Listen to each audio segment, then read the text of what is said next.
اچھا انہوں نے اللہ کے رسول صلی اللہ علیہ وسلم سے کہا کہ ہمارے لیے مقرر کر دیں ایک بابرکت جگہ، ایک بابرکت چیز، تاکہ اس سے ہم برکت حاصل کریں۔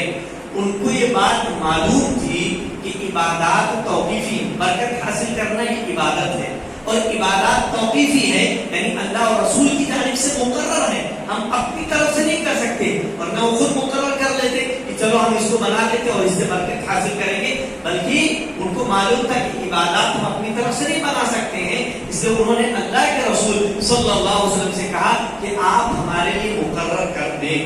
یعنی ان کے لیے عبادات کے لیے شرعی دلیل اور اجازت ضروری ہے، شرعی دلیل اور اجازت ضروری ہے، بغیر دلیل کے ہم کچھ عبادت کے طور پر انجام نہیں دے سکتے۔ اسی لیے انہوں نے نبی کریم صلی اللہ علیہ وسلم سے اجازت طلب کی، تو آپ نے اس معاملے کی سنگینی، خطرناکی کو بتلایا کہ یہ معاملہ کتنا خطرناک ہے کہ تم ایسا کہہ رہے ہو، ایسا تو بنو اسرائیل نے بھی اپنی نبی موسیٰ علیہ السلام سے کہا تھا، لہذا وہ شرک سے بچ گئے۔ اگر ایسا ہوتا وہ شرک کر بیٹھتے، تو اللہ کے رسول صلی اللہ علیہ وسلم نے جب اس عمل کی سنگینی کو، خطرناکی کو بتایا تو باز آ گئے۔ اللہ کے رسول صلی اللہ علیہ وسلم نے فرمایا لَتَرْكَبُنَّ، کہ تم ضرور سوار ہوگے، یعنی جیسا پہلی امتوں نے کیا ہے ویسا تم بھی کرو گے، تم ان کی طرح اقوال و افعال ضرور انجام دو گے۔ اقوال جیسی باتیں ان لوگوں نے کہی ہے ویسی تم بھی کہو گے، جیسے اعمال انہوں نے انجام دیے ہیں ویسے تم بھی انجام دو گے، جیسا کہ یہاں پر دلیل کے طور پر ایک چیز ہمارے سامنے آئی۔ اللہ کے رسول اکرم صلی اللہ علیہ وسلم کی اس بات میں، اس میں خبر بھی ہے، اللہ کے رسول خبر دے رہے کہ ایسا ہوگا، پیشی ہوئی، اور ڈرانا بھی، ڈرا بھی رہے کہ دیکھو وہ کفار تھے، وہ مشرکین تھے، وہ یہود تھے، وہ نصارا تھے، انہوں نے ایسا غلط کیا، تم بھی کرو گے، بچ کے رہو، بچ کے رہو، تم ایسا مت کرنا۔ تو خبر بھی ہے اور ڈرانا بھی ہے کہ ان کی طرح مت ہو جانا، ان کی طرح مت ہو جانا۔ مسائل، پہلا سورہ نجم کی آیات افرأیتم اللات والعزی ومناۃ الثالثۃ الاخری کی تفسیر آ گئی، لات کسے کہتے ہیں، عزی کسے کہتے ہیں، مناۃ کسے کہتے ہیں، اور الثالثۃ الاخری تیسری دیوی کسے کہتے ہیں، اور اللہ رب العالمین نے ان دونوں آیتوں کو کس پس منظر میں ذکر کیا کہ اے مشرکین، تم جو ان معبودوں کی عظمت کے قائل ہو، اس میں کیا ان کی جو تعظیم کرتے ہو، تو ہمیں بتاؤ کہ معراج جیسی یا بڑی بڑی جو نشانیاں ہیں ان کے سامنے ان کی کیا حیثیت ہے، یہ تو مٹی اور پتھر کے بنے ہوئے ہیں۔ دوسرا، صحابہ کرام کے ذات انوار مقرر کرنے کے مطالبے کی صحیح توجیہ، انہوں نے مطالبہ کیا تو اللہ کے رسول اکرم صلی اللہ علیہ وسلم نے اس کی غلطی پر رہنمائی فرمائی کہ یہ چیز غلط ہے، خطرناک ہے، تو صحیح توجیہ کیا ہے، یہ کفار کے مقابلے میں تھا، انہوں نے کہا کہ ان کے پاس ہے تو ہمارے پاس بھی ہو، یہ نہیں کہ عبادت کی خاطر، ایسا نہیں کہ عبادت کرنا چاہ رہے تھے، بلکہ مقابلہ کہ ان کے پاس ہے تو ہمارے پاس بھی ایسی کوئی چیز ہو۔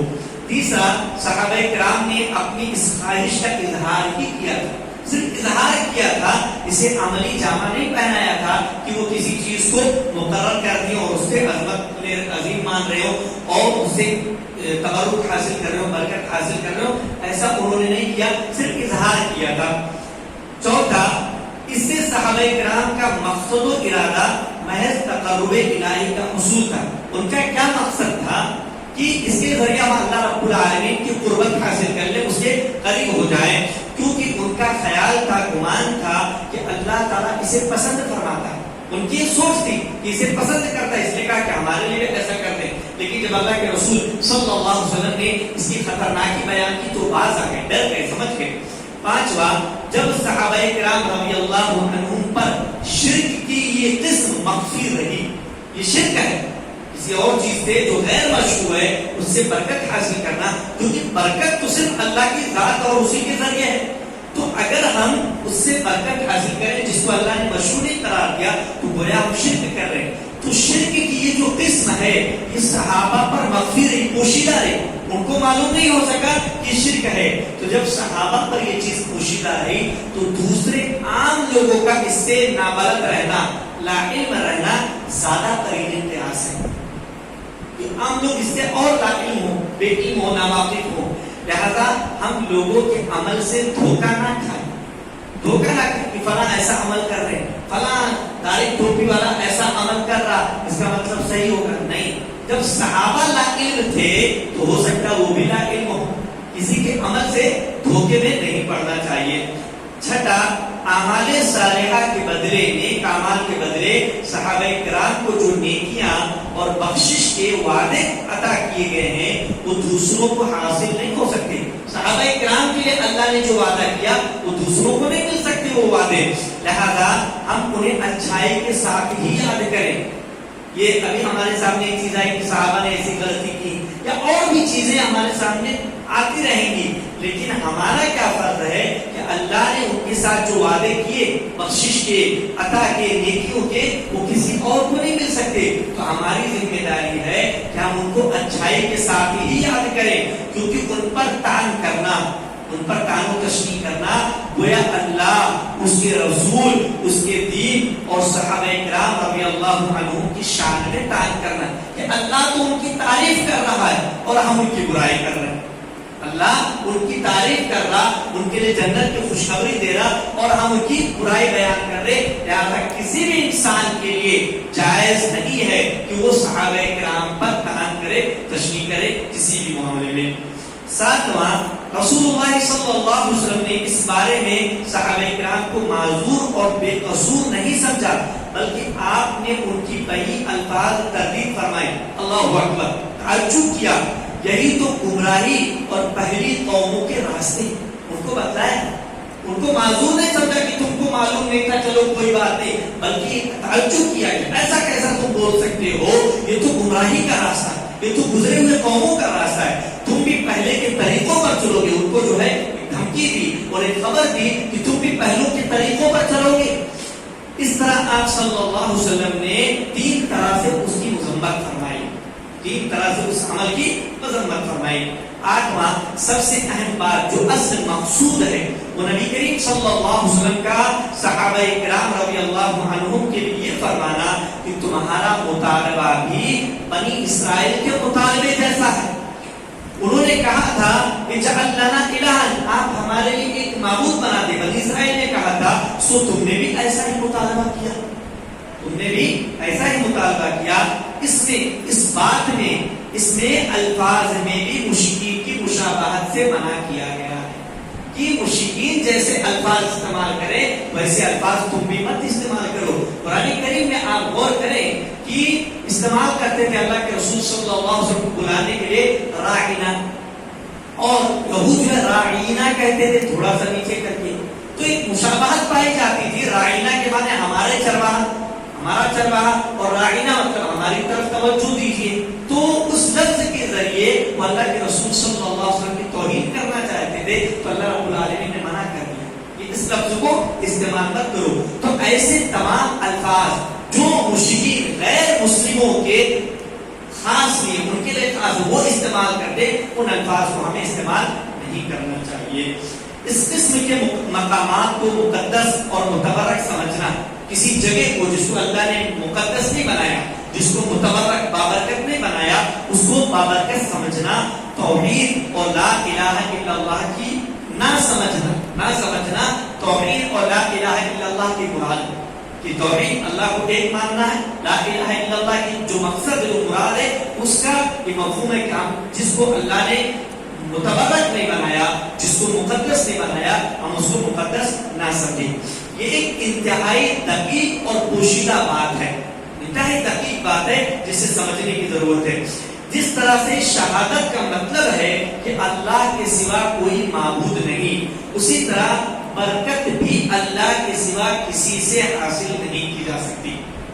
ہم شہادت دیتے ہیں کہ اللہ کے سوا کوئی معبود نہیں، تو یہ بھی بات اس میں داخل ہے کہ اللہ کے سوا برکت بھی کسی اور سے حاصل نہیں کی جا سکتی ہے. اللہ جتنا حکم دے گا اتنا ہی کر سکتے ہیں.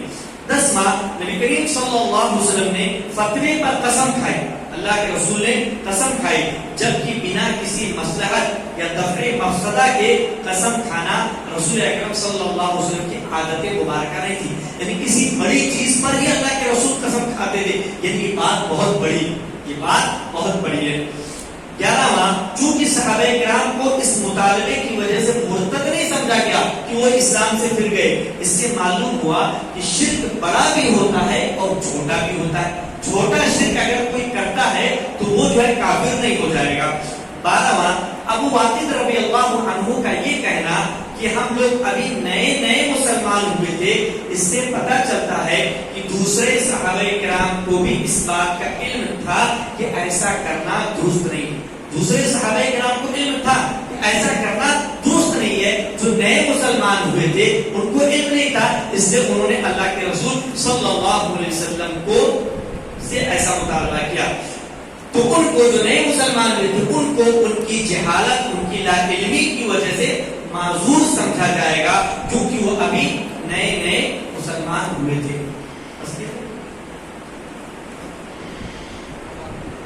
اصل میں وقت کے تعلق سے بعض لوگ کہتے رہتے ہیں کہ وقت زیادہ ہو گیا، ایک صفحہ اور ہے اسی سبق کا۔ 13واں مسئلہ ہے اس میں حدیث سے اظہار تعجب کے لیے کہ آدمی کو جب تعجب کا اظہار کرنا ہو تو اس کے لیے اللہ اکبر کہنے کی مشروعیت ثابت ہوئی کہ اللہ اکبر کہہ سکتا ہے تعجب کے وقت، اور اس میں ان لوگوں کی تردید ہے جو اسے مکروہ سمجھتے ہیں، ناپسند سمجھتے ہیں، ان کی تردید۔ تعجب کے وقت اللہ اکبر کہا جا سکتا ہے۔ 14واں، شرک و بدعت کے تمام ذرائع کا سد باب کرنا چاہیے۔ شرک و بدعت کے جتنے راستے ہیں ہر دروازے کو سد یعنی بند کرنا چاہیے۔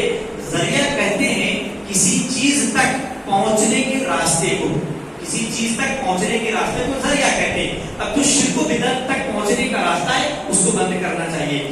ذرائع کی دو قسمیں، پہلے جس مطلوب شے تک، مطلوب جس کی طلب ہے، جس کو اللہ کے رب العالمین نے شریعت میں طلب کرنے کے لیے کہا، تو مطلوب چیز تک پہنچنے کا ذریعہ اسے بند نہیں کیا جائے گا، بلکہ اسے کھولا اور طلب کیا جائے گا، بلکہ اسے کھولا اور طلب کیا جائے گا۔ جیسے نیکی حاصل کرنا، اس کے لیے مسجد ہے، مسجد کا دروازہ ذریعہ ہے، راستہ ہے، اس کو مشاہدہ کیا جائے، اس کے لیے جو اہتمام کیے جا سکتے کیا جائے۔ دوسری قسم ہے مذموم شے، بری چیز جس کی مذمت، جس کی ممانعت ممنوع قرار دیا گیا ہو، اس تک پہنچنے کا ذریعہ اسے بند کیا جائے، ایسے راستوں کو بند کیا جائے گا۔ اور یہی مؤلف رحمۃ اللہ علیہ کی مراد ہے کہ ایسے تمام راستے جو گناہ تک، شرک تک، بدعت تک پہنچانے والے ہوں، ان راستوں کو بند کیا جائے۔ آپ غور کریں گے اللہ کے رسول صلی اللہ علیہ وسلم کی زندگی میں اپنے تعلق سے تو اتنا اہتمام نہیں کرتے، لیکن جب اللہ رب العالمین کے حق کی بات آتی، توحید کی بات آتی، تو وہاں فوراً ٹوکتے۔ جیسا کہ ہم پڑھیں گے آگے کہ ماشاء اللہ و شئتا، یہ جملہ ہے، منع کیا گیا، لیکن اللہ کے رسول صلی اللہ علیہ وسلم جب اللہ کا مرتبہ، اللہ کی بات آئی، تو اللہ کے رسول نے منع کیا کہ اس طرح نہ کہو، ماشاء اللہ وحدہ کہو، جو صرف اللہ چاہے، وشئتا جو آپ چاہیں، میرا نام وہاں پر شامل نہ کرو، یا پھر ثم شئتا کہو، پھر آپ چاہیں، اللہ پھر رسول جو ہے، برابر مت کرو دونوں کو۔ تو یہ اہتمام کرنا چاہیے، جو بھی راستہ ایسا اسے بند کیا جائے۔ 15واں مسئلہ، اس میں اہل جاہلیت کی مشابہت سے منع کیا گیا ہے۔ اہل جاہلیت یہ صرف بعثت سے قبل کے زمانے کے ساتھ خاص نہیں۔ جاہلیت جب کہا جاتا ہے تو بعض مفہوم میں، بعض مصطلحات میں یہ ہوتا ہے کہ جاہلیت سے مراد اسلام سے پہلے کا زمانہ، لیکن اس میں جو مشابہت سے منع کیا گیا وہ صرف اسلام سے پہلے کے زمانے کے ساتھ خاص نہیں ہے، بلکہ اس میں حق سے جہالت، حق سے لا علمی یا جاہلوں کے کام جیسے کام بھی داخل۔ جاہلوں کے کام ہو، وہ آج کے زمانے میں یہ بات کبھی بھی کسی بھی زمانے میں وہ کام بھی اس میں داخل ہے کہ ان کی مشابہت نہیں اختیار کی جائے گی، اور یہ سب بھی اہل جاہلیت میں ہی شمار کیے جائیں گے۔ 16واں، اس میں دوران تعلیم، آدمی تعلیم دے رہا ہے کسی کو، تو دوران تعلیم کسی مصلحت کی بنیاد پر استاد کا شاگرد پر ناراض ہونا ثابت ہے۔ اللہ کے رسول ان پر ناراض ہوئے کہ کیا کہہ رہے ہو تم لوگ، تعجب کیا، اور یہ تم لوگ کیسی بات کہہ رہے ہو، جیسا کہ بنو اسرائیل نے کہا تھا، تو استاد شاگرد پر ناراض ہو سکتا ہے۔ 17واں، نبی کریم صلی اللہ علیہ وسلم فرمائے انہا سنن، یہ طریقے، یہ پچھلی قوموں کے طریقے، یہ فرما کر عمومی اصول بیان کر دیا، اور یہ ڈرانے کی خاطر ہے کہ اس طرح کی چیزیں، یہ پرانی قوموں کے طریقے ممنوع ہیں۔ 18واں، نبی کریم صلی اللہ علیہ وسلم کی یہ خبر بھی علامات نبوت میں سے ہے۔ خبر دی آپ نے یہ طریقے اور ایسے تم بھی چلو گے تو آپ کی پیشین گوئی کے مطابق اب اسی طرح ہو رہا ہے. اللہ کے رسول اکرم صلی اللہ علیہ وسلم نے ایک حدیث میں بیان فرمایا تھا لَتَتَّبِعَنَّ سَنَنَ مَنْ كَانَ قَبْلَكُمْ لَوْ دَخَلُوا فِي جُحْرَ رَبٍّ لَدَخَلْتُمُوهُ کہ تم ان کے نقش قدم پر چلو گے. ایک شبرن بشبرن ایک بالش تو وہ چلیں گے تم بھی ایک بالش چلو گے. لو دخلوا جحر رب اگر وہ گوہ کے بل میں گئے جائیں گے لدخلتم تو تم بھی اس میں ان کے پیچھے پیچھے چلے جاؤ گے. صحابہ نے پوچھا کون مراد ہے؟ کہا الیہود والنصارى. یہود و نصارہ مراد ہے. تو وہی بیان کی گئی اللہ کے رسول اکرم صلی اللہ علیہ وسلم جو پیشین گوئی کی تھی اسی طرح ہو رہا ہے. آج دیکھ لیں کہ ان کے نقش قدم پر چلا جا رہا ہے, ان کی مشابہت اختیار کی جا رہی ہے. 19واں اللہ تعالیٰ نے قرآن کریم میں جن باتوں پر یہود و نصارہ کی مذمت فرمائی, ان کی برائی بیان کی, وہ دراصل ہمیں تنبیہ ہے, ہمیں تنبیہ کی گئی, ہمیں خبردار کیا گیا کہ ہم اس سے بچیں. یہود و نصارہ کی جس عمل پر برائی بیان کی گئی ہمیں کہا گیا تم اس سے بچو. 20واں اہل علم کے یہاں یہ اصول طے, بہت اہم بات, اہل علم کے یہاں یہ اصول طے ہے, یہ قاعدہ طے ہے کہ عبادت کی بنیاد حکم اور امر پر ہے. اللہ کا حکم ہوگا تو ہی عبادت کر سکتے ہیں, رسول کا حکم ہوگا تو ہی کر سکتے ہیں, اور اپنی مرضی سے کوئی عبادت مقرر نہیں کی جا سکتی. اس سے قبر کے سوالوں پر تنبیہ ہوتی ہے, قبر کے سوالوں پر تنبیہ ہوتی ہے کہ قبر میں پہلا سوال یہ ہوگا من ربک, تیرا رب کون؟ یہ تو واضح ہے. البتہ دوسرا سوال من نبیک, تیرا نبی کون؟ اس کا تعلق امور غیبیہ سے, غیب کی بات ہے. آدمی کو وہاں کیسے پتا, قبر میں کیسے پتا؟ آدمی دنیا میں اگر ٹھیک ٹھاک عمل کیا ہوگا تو وہاں جواب دے لے گا, ورنہ وہاں تو کچھ نہیں. اور تیسرا سوال ما دینک, تیرا دین کیا ہے؟ اس پر آیت اجعل لنا الہا کما لہم آلیہ آخر تک دلالت کرتی ہے. آدمی جیسے طریقے پر چلے گا وہاں پر وہ طریقہ وہ بیان کر دے گا.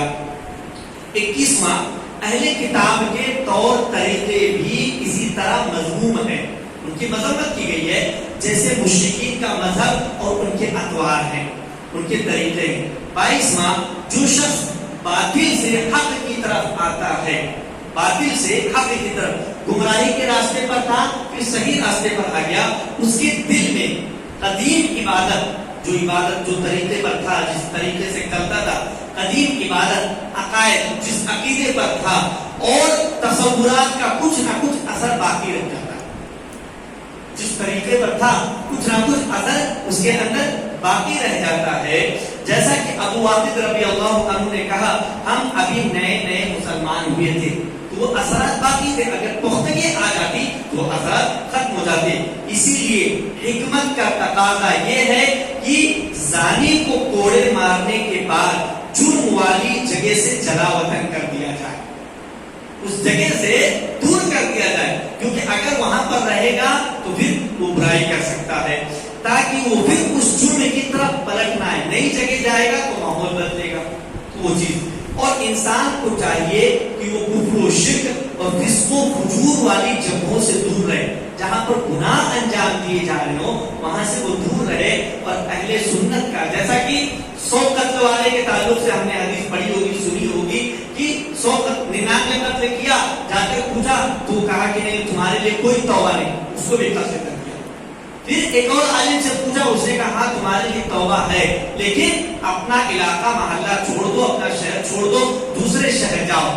اسی شہر میں رہو گے تو گنہگاروں کے ساتھ رہو گے تو تم جو ہے توبہ نہیں کر سکو گے, تم اپنی اصلاح نہیں کر سکو گے, دوسرے شہر جاؤ. تو یہ کہا گیا کہ فسق و فجور والی جگہوں سے آدمی دور رہے تب گناہوں سے بچ سکتا ہے. اور اہل سنت کا یہ طریقہ رہا ہے کہ علماء ربانیین سے ہی علم سیکھتے, اللہ والے جو ہیں جو علماء ان سے علم سیکھتے, اور وہ شخص جو پہلے ضلالت و گمراہی میں تھا, جو پہلے ضلالت و گمراہی میں تھا اور اب سنت کی طرف رجوع کر چکا ہے, مسلمان تھا لیکن غلط راستے پر تھا, عالم تھا اپنے اس مذہب کا, اس مسلک کا, اس چیز کا, تو اس کو سمجھ میں بات آ گئی, اسے چھوڑ کر وہ سنت کی طرف آ چکا ہے, درست راہ پا چکا ہے.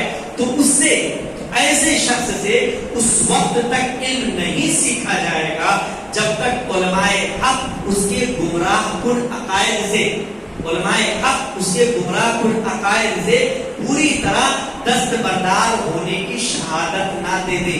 یعنی علماء حق جب تک اس کا تزکیہ نہ کر دیں تب تک اس سے علم نہیں لیا جائے گا. گرچہ وہ بڑا عالم ہو لیکن اثرات ہوتے ہیں وہ بھی اس کے اندر. تو جب تک علماء حق غور نہ کر لیں, دیکھ نہ لیں ساری چیزیں کہ یہ اپنی تمام چیزوں سے بدعت و خرافات جو کچھ تھی ان سے دستبردار ہو چکے ہیں, علم اتنا آ چکا ہے کہ صحیح غلط کی تمیز کر لیں, تب جب علماء حق تزکیہ کر دیں گے کہ اب ان سے علم لیا جا سکتا ہے تب ان سے علم لیا جائے گا, ورنہ ان سے علم نہیں لیا جائے گا. تو معیار کیا ہے کہ علماء حق کا تزکیہ ہونا چاہیے جس شخص سے ہم علم لے رہے ہیں. اللہ رب العالمین سے دعا کو کہ ہم تمام لوگوں کو کتاب و سنت کے مطابق زندگی گزارنے کی توفیق عطا فرمائے. آمین. رب العالمین.